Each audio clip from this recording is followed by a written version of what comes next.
Jamaica Premier Football League has been progressing rather unspectacularly since the start of the season. The attendance at matches has been lukewarm, and incredibly, the top football league in the country is not being seen by a live television audience.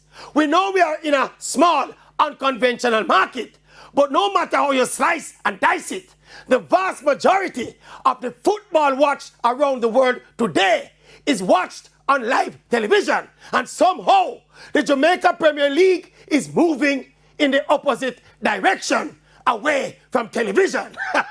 Now, something is either wrong or something is not right, or both. And conspicuously, the leadership of the PFJL has been unusually invisible and quiet.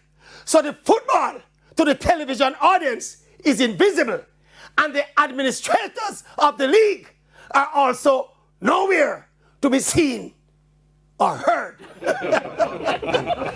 That's the word.